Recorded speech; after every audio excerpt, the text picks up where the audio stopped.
Introducing the all-new Heinrich Diver, a watch inspired by 1970s design and enhanced with modern materials. And the standout feature is that forged carbon, which gives it a bold and contemporary edge. The watch leans heavily into that tool watch aesthetic. It's definitely not flashy or vibrant, but beware, in some of my macros it may look vibrant, but that is just my crazy studio lighting. Oh, and the word Taucher you see on the dial, that is simply the German word for diver.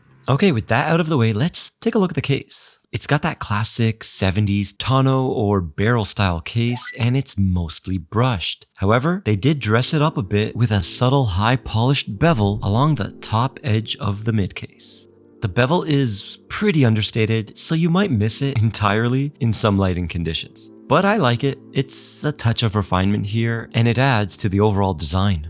Moving up to the bezel, we are greeted with a bold, rugged look. It's a pretty tall bezel, and the grip has two playful wave pattern designs that's filled with lume. And that insert, boy does it look great. Forged carbon, and it's completely flat, so no taper here. And the forged carbon is actually infused with lume, but we're gonna check that out later. For now, let's just see how it feels and sounds.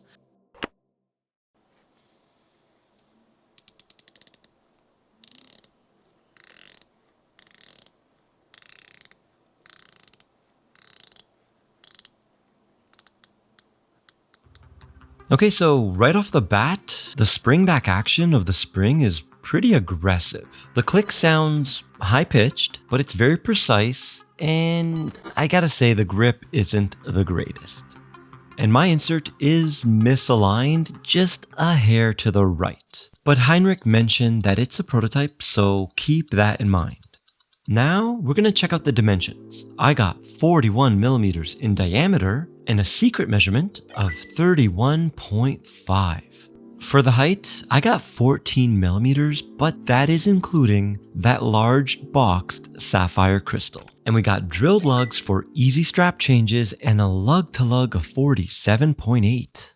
Okay, so what do you think of the size? I'm gonna say it wears a little bit larger than its dimensions suggest. And that's thanks to two things: the blocky barrel-shaped case and the pseudo-integrated bracelet design. Now speaking of that bracelet, it's really cool. It features a Gillette razor blade look, and it's secured via screws. The size measures in at 20 millimeters, and it does taper down to 18 at the clasp. The clasp is fully milled, and it's got the Heinrich Lion logo in the center. I like it. It's a tasteful decoration, and it does have the fan favorite toolless on-the-fly micro adjustment system. This one looks to be about 3 micro adjustments. But don't worry, the links are small and articulation is excellent, so getting the perfect fit will be a breeze.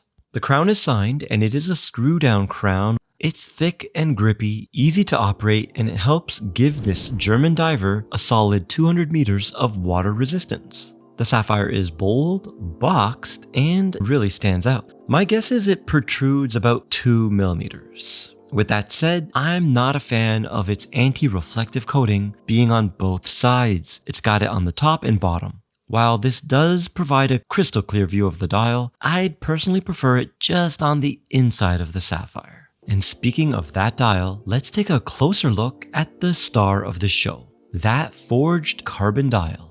Each watch will feature a unique pattern. No two dials will be exactly the same, which is really cool. You kind of are getting a one of one. But Heinrich is producing 75 units of this brown dial, and there's going to be another 75 in a blue.